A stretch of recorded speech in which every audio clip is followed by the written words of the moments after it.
on a surtout un enjeu régional parce qu'en fait on travaille sur les mêmes espèces et donc il est important de pouvoir, si jamais on a un pays qui ne protège pas bien ces mammifères marins, qui ne protège pas bien ces baleines, et automatiquement ça peut avoir un effet induit sur le pays d'à côté qui les reçoit juste après ou juste avant. Donc il est important d'avoir cette cohésion entre les îles. Le but de cette recherche, c'est déjà de comprendre. Aujourd'hui, on parle de route des baleines.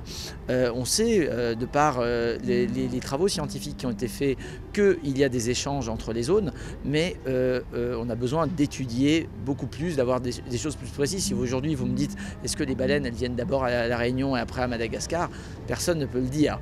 Voilà, on sait qu'elles viennent dans les deux endroits. Qui vient en premier, qui vient où? Est-ce que ce sont les mères et leurs petits qui arrivent, qui arrivent à tel endroit? Qu'est-ce que ce sont des mâles? On a un début de projet, on a un début de réponse scientifique, mais on a encore beaucoup à travailler là-dessus. Le président de région a depuis de nombreuses années une grande passion pour les baleines et donc il souhaite faire classer patrimoine mondial de l'UNESCO la route des baleines. Voilà.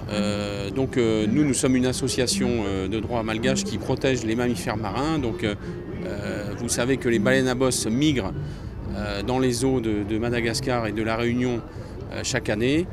Et on souhaite collaborer à ce projet qui semble être quelque chose d'intéressant pour protéger les animaux, conserver également le moratoire qui existe dans l'océan Indien.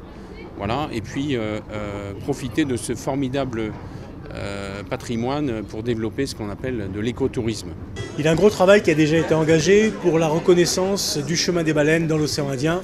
Comment faire en sorte que l'on puisse préserver de manière absolue et pour très longtemps donc, le chemin qui est emprunté par les baleines qui viennent sur les côtes de La Réunion, qui viennent ici à Madagascar, à l'île Sainte-Marie. Et donc l'idée c'est de pouvoir travailler avec les différentes associations, des associations à La Réunion, mais ici aussi avec Setamada, qui est donc l'un des fers de lance finalement de ce combat donc, pour la protection des baleines. Et cette convention donc, a pour objectif aujourd'hui de sceller ce partenariat entre Madagascar et La Réunion.